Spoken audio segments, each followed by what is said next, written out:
தமிழகம் எங்கும் கிளைகள் கொண்ட Annamal institute of hotel management and hospital management படிப்பில் சேர்வதற்கான அட்மிஷன் நடைபெறுகிறது. ஐபிசி தமிழ் நேயர்களுக்கு வணக்கம். இன்று நம்முடன் நேர்காணலில் மூத்த பத்திரிகையாளர் சுபியான் இணைந்திருக்கிறார். வணக்கம் சார். பிரபு, ரொம்ப வணக்கம். தமிழ்நாடு அரசியலில் மீண்டும் ஒரு பரபரப்பு, ஒரு கூடுதலாக ஒரு கட்சி வரப்போகுது. என்ன கட்சி? பாஜகவுடைய முன்னாள் மாநில தலைவர் அண்ணாமலை அவர்கள் புது அரசியல் கட்சி அனௌன்ஸ்மெண்ட்டை தாண்டி அதுக்கான வேலைகளில் ஈடுபட்டிருக்காரு. இந்நிலையில் இப்போது விஜயும் இங்கே தாவேக ஆட்சி, இன்னொரு புறம் திமுக உதயநிதி எதிர்கட்சி தலைவராக இருக்காரு.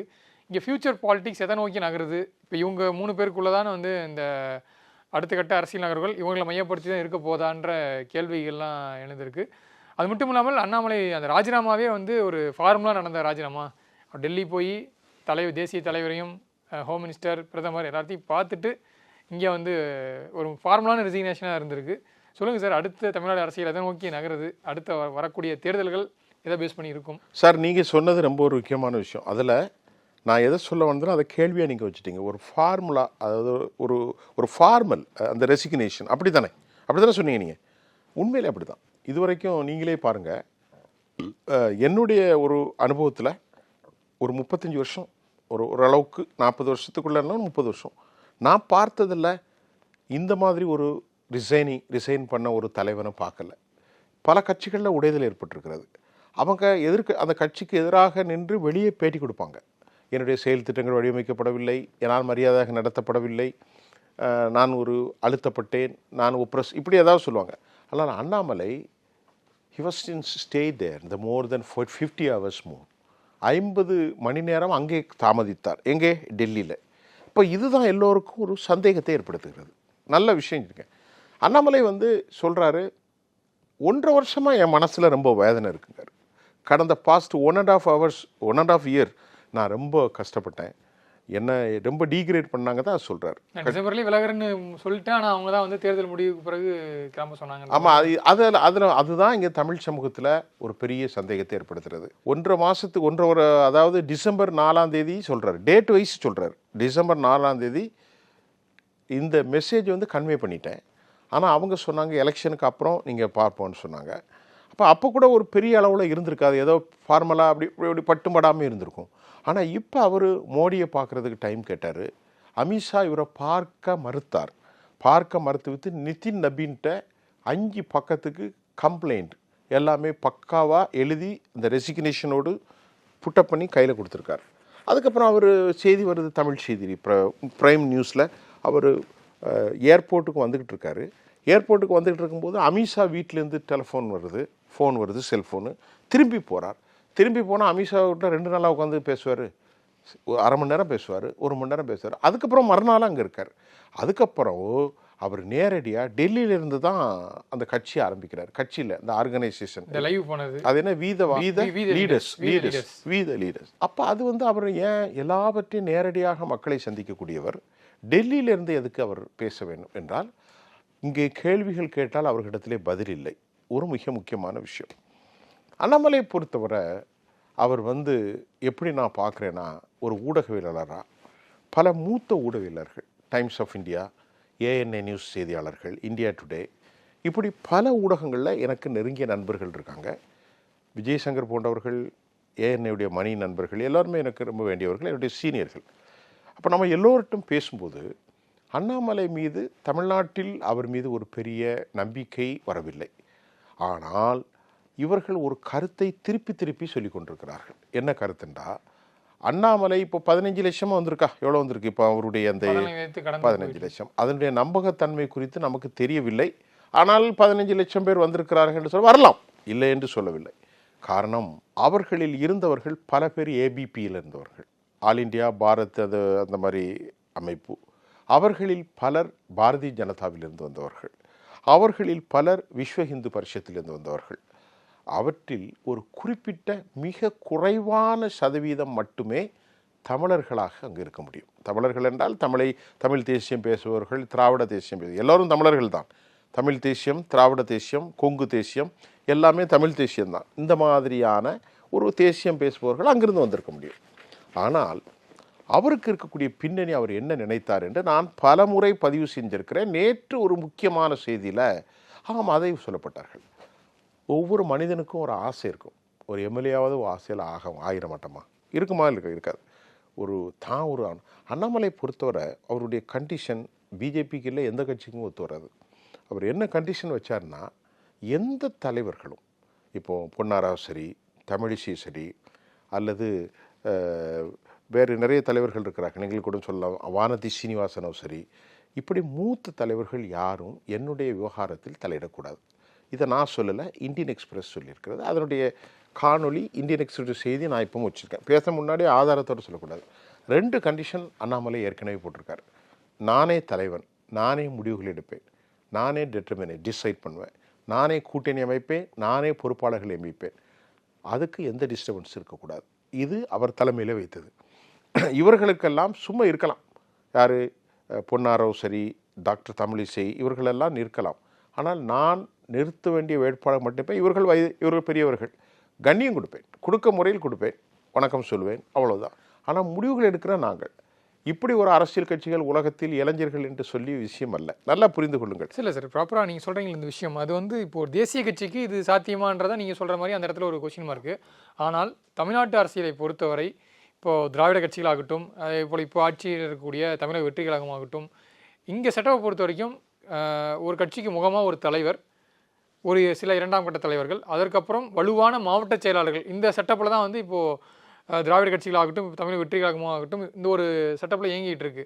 அதை தாண்டி ஒரு மாநில தலைவர், அதுக்கப்புறம் ஒரு 10 துணை பொதுச் செயலாளர்கள், அதுக்கப்புறம் மாவட்ட ரீதியாக பார்க்கும்போது அங்கே மாவட்ட தலைவர், துணைத் தலைவர்கள் ஒரு 10 பேர் இருக்காங்க. இந்த மாதிரியான தேசிய கட்சிகள் ஒரு செட்டப் வச்சுருக்காங்களா, அது வந்து தமிழ்நாடு அரசியலுக்கு எந்த அளவுக்கு சாத்தியப்படும்?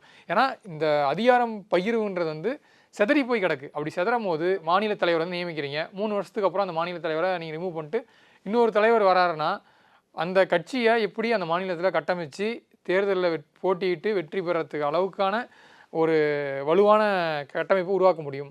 ஸோ அதை முன்வைத்து தான் அண்ணாமலை அவர்கள் எனக்கு வந்து இந்த அரசியல் செட் ஆகாது, அதனால் நான் தனியாக போய் ஒரு கட்சி ஆரம்பிக்கிறேன்ற ஒரு கோரிக்கையும் சேர்த்து முன் வச்சாருன்றதும் தகவல் வருது சார். நீங்கள் சொன்னது கரெக்ட். அவருடைய பாலிசியில் அவர் தனி கட்சி ஆரம்பித்தால் அவரே ராஜா. இப்போ அவர்கிட்ட கேட்காம யாரும் பேச முடியாது. தலைவர்கிட்ட பேசுவார். இப்போ அவர் என்ன நினைக்கிறாரு? முகமுகமாக பேசணும். அதில் அண்ணாமலை எனக்கு ரொம்ப பிடிச்சிருந்துச்சி. அது யாரை விடனா விஜயை விட. விஜய் யாருமே பார்க்க முடியாது, அண்ணாமலை எல்லோரும் பார்க்கலாம். அது அவரே சொல்கிறார். நீங்கள் வந்து என்ன பார்க்கணும், ஒரு தலைவன் அப்படி தான் இருக்கணும். விஜய் அவர்கள் வெற்றி பெற்றிருக்கலாம், நாளைக்கு தோல்வி அடையலாம், அது விஷயம். அந்த விஷயத்தில் அண்ணாமலை நான் ரொம்பவே பாராட்டுறேன். எல்லோரையும் எளிநடையில் பார்க்கலாம் அப்படின்னு அவர் சொல்கிறது ஒரு வரவேற்புக்குரியதாக நான் பார்க்குறேன். ஒருத்தரே வந்து எம்பி எம்எல்ஏவா ஆகக்கூடாது, அது அதுலேயும் வந்து நான். இப்போ டிஎம்கேக்கு சரிவுக்கு என்ன காரணம்? குர்க்கில் ஒரு மீட்டிங் போட்டாங்க. எந்த ஊர்? கர்நாடகாவில். உங்களுக்கு தெரியும்னு நினைக்கிறேன். இப்போ போன வாரம் கூர்க்கு போயிட்டு வந்தாங்க. குர்க்கு சரி, பரவாயில்ல. அதில் யாரெல்லாம் போனால்? சபரீசன், உதயநிதி ஸ்டாலின், அந்த சபரீசனுடைய ஒய்ஃப் இருக்காங்களே செந்தாமரை ஸ்டாலின், அப்புறமா துர்கா அம்மா, எல்லாருமே போனாங்க. அவங்க போய் அங்கே ஒரு கோயிலில் சாமி கும்பிட்டாங்க. அந்த சாமி பேர் என்னென்னா, இதெல்லாம் பேச மாட்டாங்க, நிமிஷாம்பாள். மனசில் நினச்ச உடனே நிமிஷத்தில் வந்து நம்முடைய செயல்பாடு வரும். அவங்க ரொம்ப உருகி கேட்டாங்க. அதில் நடந்த கான்வர்சேஷன் என்னங்கிறது நமக்கு வெளியாகிருக்குது. ரொம்ப முக்கியமாக பாரதிய ஜனதாவில் 2 முக்கிய பிரமுகர்கள் திமுகவினரை சந்திச்சிருக்கிறாங்க. அதில் ரொம்ப தெளிவாக சொல்லியிருக்காரு, அப்பா இப்பொழுது பதவியில் இருக்க வேண்டாம், அப்பா கொஞ்சம் இறங்கிட்டு என் கையிலே எல்லாம் கொடுத்துருங்கட்டு. அப்படி ஒரு சேனலில் சபரீசன் என்ன சொன்னதாக வருகிறது. ஒருவேளை யூகமாக இருக்கலாம், that may B A speculation. Sabareesan என்ன சொல்லியிருக்காருன்னா, இந்த நேரத்தில் மாப்பிள்ளை நீங்கள் வந்து பதவிக்கு வந்தால் வேறு விதமாக போயிடும், அதனால் அப்பா இருக்கட்டு, நீங்கள் செயல்படுங்க. அதில் தீர்க்கமான முடிவுகளை திராவிட முன்னேற்ற கழகம் இழந்தது. திமுக தோல்வியுற வேண்டிய ஒரு கட்சி என்பதை இப்போது தான் அவர்கள் உணர்ந்தார்கள். நீங்கள் பாருங்களேன், 87 வயசு துரைமுருகன், அவரால் என்ன செய்ய முடியும்? துரைமுருகனால் என்ன செய்ய முடியும்? துரைமுருகனால் கேலி பண்ண செய்ய முடியும், நக்கல் அடிக்க முடியும், நையாண்டி அடிக்க முடியும், பேசுறது கூட கேட்கல. துரைமுருகன் மட்டுமல்ல சார், துரைமுருகன் மட்டும், அதுதான் அண்ணாமலை சொன்னார். துரைமுருகன் மட்டும் இல்லை, வாரிசு அரசியலில் நெவர் பி, எப்போதும் யாரும் பாரிசு அடிப்படையிலே வர முடியாது.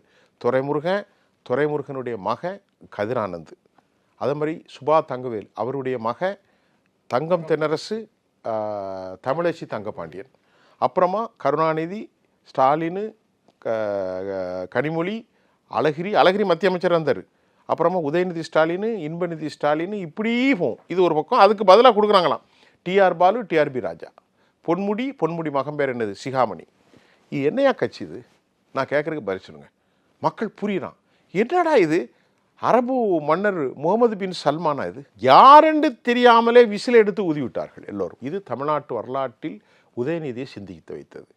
அவருக்கு மனசுலே கொதிப்பு, என்னடா அப்பா கிட்ட கடந்துக்கிட்டு பழுத்த பழங்கள், பெரிச்சாலிகள், ஊழல் பெரிச்சாலிகள் அவ்வளவு பேரும் திண்டு கொளுத்தவர்கள், இவர்களெல்லாம் நீக்க வேண்டும் என்பதுதான் அவருடைய விவகாரம். இப்போ திமுகவில் அந்த சீனியர்கள் 80 வயதை கடந்தவர்கள் எல்லாமே வந்து ஓரங்கட்டு போட்டு சார் நேற்று 113 பேர் மாறிட்டாங்க சார். ஒன்றிய செயலாளர் 1000 ஒன்றிய செயலாளர் 113 பேர். திமுக தலைமை வந்து அசந்து போயிட்டு. இப்போ இந்த மாற்றத்தை, இப்போ ஒரு படம் அடித்தா அதே கதை வரும், அதே இசையமைப்பாளர் இளையராஜா கொண்டு போடுவான், அதே கதை பின்ன நீங்கள் பார்த்துருக்கீங்களா? அதே மாதிரி இன்றைக்கி தமிழ்நாடு அரசியல் ட்ரெண்ட் எப்படின்னா விஜய் ஸ்டைல். விஜய் ஸ்டைல்னால் இளைஞர்களை கொண்டு வர்றது, பழையரெல்லாம் கிழட்டு சிங்கங்களை எல்லாம் ஒதுக்குறது புதுசு. இப்போ அண்ணாமலைக்கு இது மனசில் இருந்த உடனே அண்ணாமலை நினைக்கிறாரு, ஆஹா நாம் எந்த கான்செப்டை மேப், ஆனால் அண்ணாமலை ஒரு ஹிந்துத்துவாதி கிடையாது, நல்லா புரிந்து கொள்ளுங்கள்.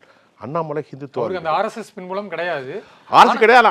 அவர் வந்து, ஆனால் ஆர்எஸ்எஸ் கொஞ்சம் மைண்டை அவங்கள ஊற்றிட்டாங்க. எப்படி ஊற்றிட்டாங்கன்னு கேட்டோன்னா, அவருடைய குரு யாருன்னு கேட்டால் நம்முடைய பிராமண தலைவர் பிஎல் சந்தோஷ் தானே, பிஎல் சந்தோஷ். அப்புறம் அவருக்கு ரொம்ப குருஜின்னு சொல்கிறது இவர் பிஎல் சந்தோஷ் மோடியுடைய ரசிகருங்காரு. அது ரொம்ப குழப்பமாக இருக்குது. மோடியுடைய கொள்கை என்ன? மோடியுடைய கொள்கை வந்து ஆன்டி இஸ்லாம், கிறிஸ்டின், இந்தியாவை வந்து இந்துத்துவாவை ஆக்குறது தான். அதுதான் ஒரு பெரிய சந்தேகம் வருது. பக்காவாக சொல்ல போனால் மோடி இன்னைக்கு பிரைம் மினிஸ்டர் ஆயிருக்கலாம், ஆனால் அவருடைய அடிப்படை பேசிக், நான் ஒரு ஹிந்து நேஷனலிஸ்ட்னு சொல்கிறத பெருமைப்படுறேன்னு சொன்னாரா? நான் ஒரு இந்து தேசியவாதின்னு சொன்னார். அப்போ அவரை இவர் தலைவராக ஏற்றுக்கொள்கிறார், அவரை மதிப்பிற்குரிய மனிதராக ஏற்றுக்கொள்கிறார். பிஎல் சந்தோஷ் ஆர்எஸ்எஸ்னுடைய அறிவிக்கப்பட்ட ஒரு ரெப்ரசன்டேட்டிவ். எங்கே குழப்பம் வந்தாலும் ஆர்எஸ்எஸ் யாரை அனுப்பும்? பிஎல் சந்தோஷத்தை தான் அனுப்பும். அப்போ இப்படிப்பட்ட தலைவர்களை ஏற்றுக்கொள்வதும், இன்றைக்கு புதிதாக ஏராளமான பேர் சேர்ந்திருக்கிறாங்க, 13 லட்சம், அனைவரும் ஆர்எஸ்எஸ் ஆக இருக்கின்ற போது இவர் தன்னை ஒரு செக்யூலராக அடையாளப்படுத்துவாங்க. இந்த பிஜேபியோட பி டீம் நீங்கள் வர கட்சி ஆரம்பிச்சா சொல்லுவாங்கல்ல, உண்மையிலேயே பிஜேபியோட பி டீம் வந்து அண்ணாமலை தான் அப்படின்றதும் இங்கே வந்து சார் சம்மந்தம் இல்லாமல் சீமான சொன்னாங்க. சீமான பிஎஸ், அதாவது ஆர்எஸ்எஸ் பி டீம்னு சொன்னாங்க. புதுசாக கமலஹாசன் ஃபேஸ் பண்ணியிருக்காரு எல்லாரையும். விஜய் இது ஒரு கலாச்சாரமாக மாறி போயிட்டு. தமிழ்நாட்டில் 17% மைனாரிட்டி ஓட்டு இருக்கு. இன்னைக்கு ஜெயிச்சதில் முக்கியமான காரணம் 41% இளைஞர்கள். அதில் கிறிஸ்தவ ஓட்டுகள் பெரும்பான்மையாக விஜய் கவர்ந்திருக்கிறார். இஸ்லாமிய ஓட்டுகள் 25% 30% போயிருக்கு. பட்டியலின சமூகத்தை மக்கள், பட்டியலின சமூகம் பெரும்பான்மையாக இந்த பக்கம் போயிருக்கு. இந்த இடத்துல தான் என்னன்னா, இப்போ நீங்க சொன்ன மாதிரி சிறுபான்மையினர்கள், பட்டியலினத்தவர்கள் வாக்குகள் வந்து விஜய் பக்கம் போயிடுச்சு. விஜய் பக்கம் போயிட்டு இங்க அந்த ஓபிசி கம்யூனிட்டின்னு இருக்காங்கல்ல. ஆமா. இப்போ 1 இயர் ஓபிசில கவுண்டர் எல்லாமே எடுத்துக்கலாம். கவுண்டர், நாயுடு எடுத்துக்கலாம். இவங்க செட்டியார், நாடார், இவங்க வாக்குகளை இப்போ கவரத்துக்கு தான் அண்ணாமலை உள்ளர வரதே வந்து இதை பேஸ் பண்ணி தான் அவர் உள்ளர வரன்ற ஒரு ஸ்பெகுலேஷன்ஸ், இதே மாதிரியான யூகங்கள், அது செய்தியெல்லாம் வந்து இங்கே பரவிட்டு. ஆனால் நீங்கள் சொல்கிறது கரெக்ட் தான். இப்போ மைனாரிட்டி ஓட்டுகள் வந்து அவர் உடம்பட்டார். 8 தலித் அமைச்சர்கள் இருக்காங்க, தலித் மக்கள் சகோதரர்கள் 8 பேர் இருக்காங்க. தோழர் வன்னி அரசோடு சேர்த்து 8 விட்டுருங்க.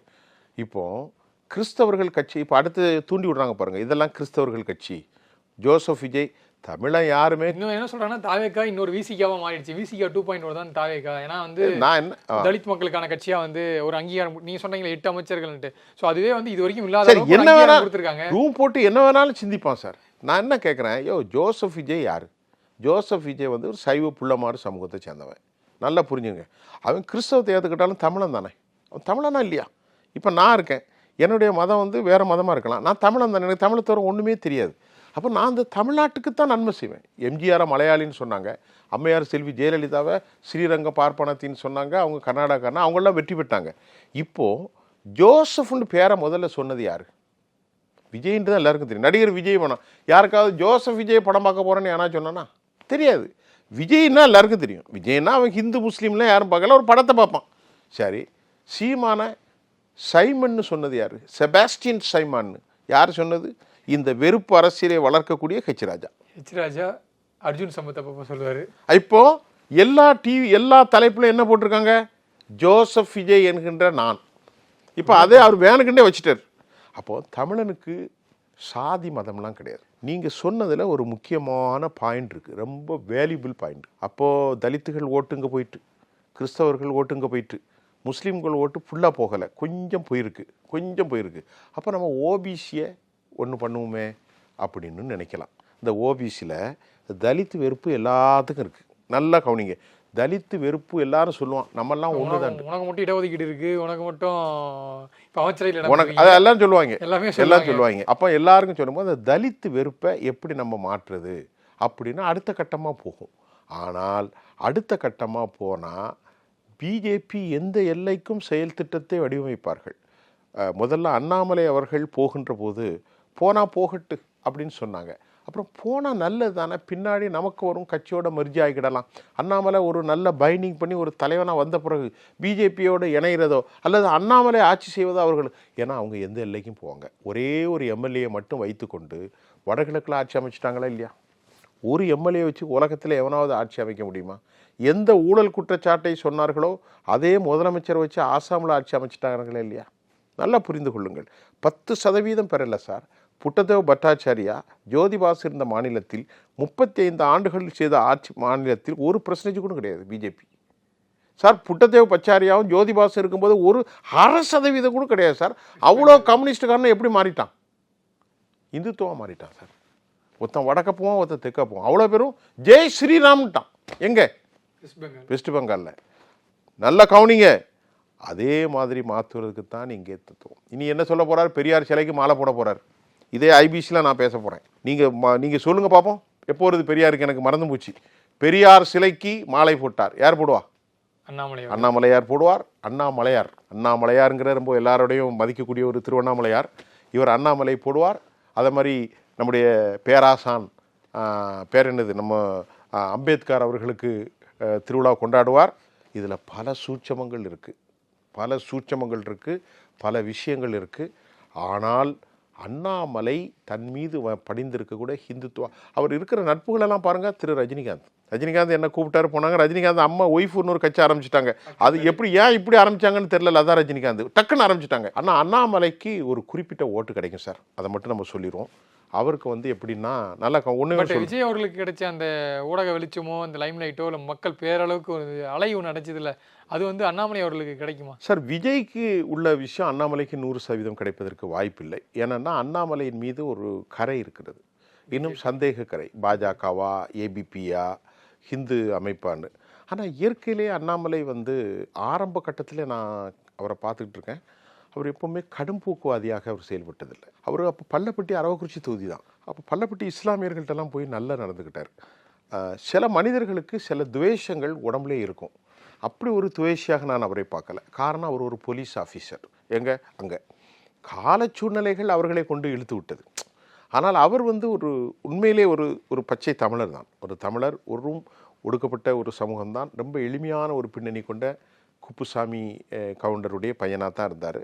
அப்படி சின்ன வயசுலாம் ரொம்ப நல்லா படித்து நல்ல இன்டெலிஜென்ட், நல்லா வந்திருக்கார். ஆனால் துரதிர்ஷ்டவசமாக அவருக்கு மேல் ஹிந்துத்துவா கரை படிந்து விட்டது.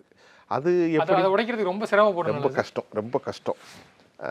ஆனால் அதுக்கான எல்லா முயற்சிகளையும் அவர் எடுப்பார். அந்த லைவ்ல அவர் பேசின வார்த்தைகள்லாம் பார்த்தீங்கன்னா நிறைய டெக்னோகிராட்ஸை உள்ளார கொண்டு வரணும். அது ரொம்ப நிறைய அறிவார்ந்த சமூகம் சார்ந்து அந்த மாதிரி ஆட்களை உள்ள இருக்க நம்ம கட்சிக்குள்ள கொண்டு வரணும் அப்படின்ற வார்த்தை பிரயோகம்லாம் அவரது பர்ஃபெக்டாக இருக்குது. அப்படி பார்க்கும்போது இப்போ என்ன தமிழ்நாட்டில் இருக்குன்னா, திமுக விஜய்க்கு வாக்களித்தவர்கள்லாம் ஒரு திரைக்கு அவரிசையில் போட்டாங்க, ஒரு அவேர்னஸ் இல்லாமல் போட்டாங்க, ஒரு அரசியல் பகுத்தாய்வு தன்மை இல்லாமல் போட்டாங்கன்ட்டு ஒரு விமர்சனத்தை தொடர்ச்சியாக வச்சுட்டு இருக்காங்க. அப்படி இருக்கும்போது அண்ணாமலை ஆரம்பிக்கக்கூடிய அந்த கட்சி ஒரு அறிவார்ந்த சமூகம் அடங்கிய மக்களை உள்ளடக்கியதான் அந்த கட்சி. இந்த கட்சியை ஒரு திரை கவர்ச்சியை பார்த்தோ இல்லை ஒரு மாய பிம்பத்தை பார்த்தோ இவங்க வாக்கு செலுத்த மாட்டாங்க. இவங்க இருக்கிறது யதார்த்தவாதிகளாக தான் இந்த கட்சியில் இருப்பவங்களாம் இருப்பாங்கன்ற மாதிரியான ஒரு ஸ்ட்ராட்டஜி தான் அவர் ஃபாலோ பண்ணி அந்த கட்சியை கட்டமைக்க விரும்புகிறாரு. இல்லை, இப்போ அவர் பேசுனது டெக்னோக்ராட்ஸ் அதெல்லாம் ரொம்ப பிடிச்சிருந்துச்சி, எனக்கும் பிடிச்சிருந்துச்சி. நல்ல அறிவாக புறாங்கிற ஒரு ஆர்கனைசேஷன், ஏபிஜே அப்துல் கலாம் அவர்களையெல்லாம் அவர் கோட் பண்ணார். ஏபிஜே அப்துல் கலாம் அவர்களை கோட் பண்ணுகிற போதே அதில் ஒரு அரசியலும் இருக்கிறது. இஸ்லாமியர்களுக்கும் நான் நண்பன் தான் அப்படிங்கிற செய்தி அவர் மறைமுகமாக சொல்கிறார். நாங்கள் தான் ஏபிஜேயை மேலே கொண்டு வந்து பிஜேபி தான் கொண்டு வந்தேன்னு. ஆனால் தமிழ்நாட்டுடைய அரசியல் அறிவுசார் தளம் என்று நாம் இதுவரை பார்க்க முடியாது. பேரறிஞர் அண்ணா அவர்கள் நல்ல கல்வி கற்றவர்கள். ஆனால் அவருடைய பேச்சு திமுக அப்படித்தான் வந்தார்கள். நல்லா கவனித்துக்கணுங்கள். டாக்டர் எம்ஜிஆர் அவர்கள் ஒரு பெரிய அறிவாளி தான். செல்வி ஜெயலலிதா அவர்கள் அறிவாளி தான். விஜய் பற்றி எனக்கு தெரியல. இப்போ இவர்கள் எல்லோருமே சாதித்து காட்டியவர்கள். பேரறிஞர் அண்ணா ஒரு வருஷம் தான் இருந்தார், இறந்துட்டார். ஆனால் சிறந்த எழுத்தாளர், சிறந்த பேச்சாளர், சிறந்த நாவல் மீனவர்கள். ஆங்கிலம் தமிழில் சொற்போர் செய்யக்கூடிய அற்புதமானவர். புரட்சித் தலைவர் எம்ஜிஆர் அவர்களை பற்றி சொல்ல வேண்டியதில் ப்ரூவிச்சார். அம்மையார் செல்வி ஜெயலலிதா இவங்கெல்லாம் நிரூபிச்சிருக்கிறாங்க, ஒரு ப்ரூவன்ட் லீடர்ஸ். இப்போ விஜய் என்ன செய்ய போகிறான்னு தெரியல, மௌனமாக இருந்து கொண்டே இருக்கார். இது வரைக்கும் அவர் வாயை திறக்கலை. எல்லாமே மாங்கி பாத், மோடி பிடிக்குதோ பிடிக்கலையோ மோடி மாதிரி ஒரு தரப்பில் எழுதி வாசிட்டு போயிட்டார். ஆனால் அவர் என்ன செய்ய போகிறாங்கிறது தெரில. அண்ணாமலை ரொம்ப அதிகமாக பேசக்கூடியவர், நிறைய விஷயங்கள் தெரிந்திருக்கிறார். ஆனால் நிறைய விஷயங்கள் தப்பாக சொல்கிறாரு. சில விஷயங்கள் தெரியலாட்டா கூட தெரிஞ்ச மாதிரி நடிச்சுக்கிறார். அப்போ அப்படி ஒரு இருக்குது. ஆனால் நீங்கள் சொல்கிறது எல்லாவற்றையும் விட திரைப்பட கவர்ச்சி. 41% பேர் ஓட்டு போட்டிருக்காங்க. இந்த ஓட்டு போட்டதுக்கு திரைப்படம் ஒரு காரணம்.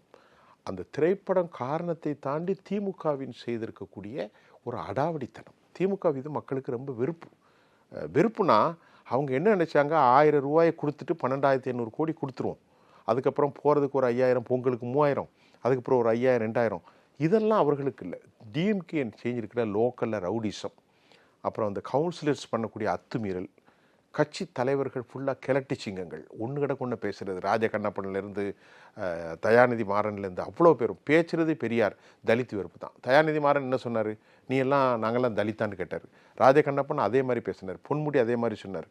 இப்படி எல்லாரும். அப்புறமா அந்த பக்கம் புதுக்கோட்டையில் மலத்தை கலைந்தாங்க இல்லையா, இதெல்லாம் வேங்க வயல். சரி, இப்போ நீங்கள் சொல்கிறீங்களே இவ்வளோ ஒரு ஆன்டி இன்கம்பன்சி தான் வந்து இந்த தோல்வி காரணம். ஆனால் அதே போல தான் இப்போ தாவேக்காவுக்கும் இந்த 5 வருடங்கள்ல அவங்க என்ன மாதிரியானலாம் பண்ண போகிறாங்க. கரெக்ட். அதே ஆன்டி இன்கம்பன்சி இவங்க மேலேயும் ஆளுங்கட்சி இருக்கு மேலே வரும். வரும். அதை யார் அறுவடை பண்ண போகிறாங்க? திமுகவா, அண்ணாமலை அவர்களா, இல்ல அதிமுக இப்ப ரேஸ்ல இருக்காங்களா, இல்ல என்ன நிலையில இருக்காங்க? இல்ல, அதிமுகவுக்கு இனி போக்குதான். அதிமுகவுக்கு நான் ஏற்கனவே ஒவ்வொரு செய்தியும் எனக்கே ஆச்சரியமா இருக்கும். நாம ஒரு கெஸ் பண்ணி தான் சொல்றோம், அது நடந்துருது. நான் அடிக்கடி திருப்பி சொல்றேன், அதிமுகவுடைய தலைமை எப்போதும் ஒரு கவர்ச்சி மிக்க வசீகர தலைமை. அந்த தலைமைக்கு வந்திருப்ப வேண்டியவர் சசிகலா அம்மையார் வந்திருந்தால் கட்சி நிலைப்பட்டிருக்கும். பாஜக தீவிரமாக களமாடி தமிழ்நாட்டை நீ திராவிட மூஞ்சி இருக்கக்கூடாதுன்னு கரெக்டாக பழைய கேஸை எடுத்து அவங்கள சிறைக்கு அனுப்புனதில் இது இல்லை என்றால், பழனிசாமி பணம் நல்ல சம்பாதிப்பார், நல்ல வியாபாரி தான். ஆனால் அவரால் மக்கள் ஏற்றுக்கொண்ட தலைவராக இல்லை என்பது 21% கீழே போனவன். ஆனால் எனக்கு இன்னும் ஆச்சரியம் அளிக்கக்கூடிய செய்தி என்னவென்றால், 1 கோடி பேர் அதிமுகவுக்கு வாக்களிக்கிறார்கள். அது எனக்கு பெரிய ஆச்சரியமாக இருக்குது. அது வருங்காலங்களும் இருக்குன்றீங்களா சார்? இப்போ 2030 அடுத்த சட்டசபை தேர்தல் வருதுன்னா அதை யார் மொத்தமாக ஆனால் இந்த 1 கோடி நிதி 80 லட்சம் ஆகும். பழனிசாமி இருக்கவே கூடாது. ஆனால் பழனிசாமி இல்லாமல் கட்சி விட மாட்டார். ஒவ்வொரு கட்சிக்கும் ஒரு விதி இருக்கும். இந்த கட்சி பழனிசாமியால் தான் அழியும் என்று இருக்கிறது. அதை விட்டுருங்க. இப்போ அண்ணாமலைக்கு ஒரு குறிப்பிட்ட சதவீத வாக்கு கண்டிப்பாக கிடைக்கும் சார், அதில் எந்த டவுட்டும் இல்லை. அதில் பெரும்பான்மையானவர்கள் ஹிந்துத்துவ வாக்காளர்களாக இருப்பார்கள். மற்றும் அவர் சார்ந்த கவுண்டர் சமூகத்தினுடைய வாக்கள் மேற்கு பகுதியில் கிடைக்கும். தமிழ்நாட்டில் இருக்கக்கூடிய புரோ ஹிந்துத்துவ வாக்காளர்கள் கிடைப்பார்கள். அப்படி அவர் பெறுகின்ற வாக்கள் அனைத்தும் பாரதிய ஜனதாவை தடம் தெரியாமல் தமிழ்நாட்டில் அழிச்சிடும். புரியுதா உங்களுக்கு? ஒருவேளை அதுவே அவர்களுடைய திட்டமாக இருக்கலாம் அல்லவா? நான் சொல்வது புதிய பாரதிய ஜனதா நாங்கள் இல்லாவிட்டாலும் பரவாயில்லை. நான் தான் பேசிட்டு இருந்தேன் சார், யாராச்சும் பாஜக அப்படிதான் பிளான் பண்ணாலும் இருக்கலாம், சொந்த கட்சி அழிச்சு ஆட்சி பிடிக்கணும் உலகத்துல அப்படி நினைப்பாங்களா சார்? அப்படி நினைக்க மாட்டாங்க தான். இப்போ வேற வழி இல்லை, சரி பரவாயில்ல, நம்ம பையன் இருக்கான், இருந்துட்டு போட்டு பிஎம் ஸ்ரீ திட்டத்துக்கு கையெழுத்து போட்டு, அண்ணாமலை நீ எங்களை வச்சு தானே வந்தா அப்படின்னு சொல்லி கூட பார்க்கலாம். ஏன்னா இங்கே ஜெயிக்கிறதுக்கு வாய்ப்பு இல்லை. கண்ணு கட்டிய தொலை வரைக்கும் பார்க்குறேன், பிஜேபிக்காக வாய்ப்பு இல்லை. ஏனென்று சொன்னால் இருக்கிற பிராமண வாக்காளர்களும் கருணாநிதி தலைமையில் ஒரு பிராமணர்களுக்கும் கொடுக்காது. இப்போ 2 அமைச்சர்களை ஆக்கிவிட்டார்கள். மயிலாப்பூரில் வெங்கட்ராமன், ஸ்ரீரங்கத்தில் ரமேஷ். இப்பொழுது அந்த வாக்காளர்களும் அடே பரவாயில்லையே, அதிலிருந்து கொஞ்சத்தை உருவக்கூடிய சீமானும் கூட பிராமண கடப்பாறை கொண்டு திராவிட இயக்கத்தை உடைப்பேன் என்று பேசி அதிலும் வந்து விட்டது. அப்போ பாஜகவுக்கு வேட்டு வைக்கிற எல்லாருமே கொஞ்சமாக பிரித்து விட்டு சென்று விட்டார்கள். அண்ணாமலை விவகாரம் தெரியவில்லை. அவர் எலெக்ஷனில் நிற்க மாட்டார். அடுத்து ஊராட்சியில் நின்னால் கதை தெரிஞ்சு போயிடும். அவர் அதில் நிற்க மாட்டார். 29வது நாடாளுமன்றத்தில் தான் அவர் நிற்கப் போகிறார். அவர் கட்சியை ஆரம்பித்து கட்சியினுடைய கொள்கையில் சொல்லப்படவில்லை. இப்போ நாம் பேசுவது அனைத்தும் ஒரு யூகம்தான். அவர் கட்சி என்ன, கட்சியின் பேர் என்ன, கட்சி செக்யூலரா, திருப்பரங்குன்றம் போன்ற விவகாரங்கள்லாம் இன்றைக்கி சோதனைக்களமாக ஆகியிருக்கிறது. இதையெல்லாம் தமிழ்நாட்டில் களச்சூழ்நிலையாக இருக்குது. எல்லாவரையும் விட விஜய் என்ன செய்ய போகிறார்? மக்களோடு பேச போகிறாரா?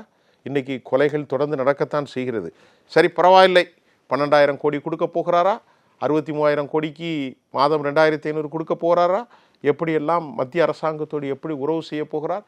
பிஎம் ஸ்ரீ திட்டத்திலிருந்து 2,500 கோடி முடக்கப்பட்ட பணத்தை கொண்டு வர போகிறாரா? கொஞ்சம் பொறுக்கணும். ஏன்னா அந்த அம்மா அந்த அந்த தொழில்துறை அமைச்சர் பேர் என்னது, ஒரு கீர்த்தனா, அவங்க 37,000 கோடியை விட்டுட்டாங்கன்னு உடனே இப்போ கிளப்பி விட்டாங்க. அது அவங்க விடலை, ஏற்கனவே டிஎம்கே ஆட்சியில் அவங்க வந்ததே 15-20 ஒரு மாதம் தான் ஆச்சு. இப்படி பல சவால்கள் இருக்கிறது. தமிழ்நாடு ஒரு விதமான மாய பிம்பத்தில் கட்டமைக்கப்பட்டிருக்கிறது. கண்டிப்பாக சார், பொறுத்திருந்து பார்க்கலாம். நம்ம சொன்னோம் 2026 சட்டசபை தேர்தல் வந்து ரொம்ப ஒரு பரபரப்பான தேர்தல்னு நினைச்சோம். ஆனால் அதை விட ஒரு பரபரப்பான தேர்தல் வரும் காலங்களில் வரக்கூடிய அடுத்த சட்டசபை தேர்தல். ஆனால் இனி நம்ம நிறைய பேசுறதுக்கு வாய்ப்புகள் வந்துகிட்டே இருக்கும். ஆமாம், பத்திரிகைகளுக்கோ ஊடகவியலாளர்களுக்கோ நிறைய. அடுத்து ஊராட்சி வருது, உள்ளாட்சி வருது, அப்புறம் இன்னொன்று 5 தேர்தல் வருது இல்லை, அதிமுக ரிசைன் பண்ணிட்டாங்க, இடைத்தேர்தல் இருக்கு. அதெல்லாம் அண்ணாமலை அதெல்லாம் கவனமா இருக்காரு. ஒரு 6 மாசத்துக்கு கட்சி ஆரம்பிக்க மாட்டார்னு நினைக்கிறேன். அப்படித்தானே? இல்ல, ஆரம்பிச்சிருவாரு, பட் அதுல போட்டியிட மாட்டார், போட மாட்டார். அதெல்லாம் 2029 ஒரே நாடு ஒரே தேர்தல், அது பில்லு பாஸ் பண்ணி அதற்கான வாய்ப்புகள் இருக்குன்றாங்க. வந்துட்டா விஜய்க்கு 2 வருஷத்துல முடிஞ்சிடும். கண்டிப்பா சார், எல்லாமே வந்து பார்க்கலாம் சார். பார்க்கணும். நேரம் ஒதுக்கி நிறைய தகவல் பண்ணிட்டீங்க. நேரத்துக்கு நன்றி சார். ரொம்ப நன்றி சார். தமிழகம் எங்கும் கிளைகள் கொண்ட Annamal institute of hotel management and hospital management படிப்பில் சேர்வதற்கான அட்மிஷன் நடைபெறுகிறது.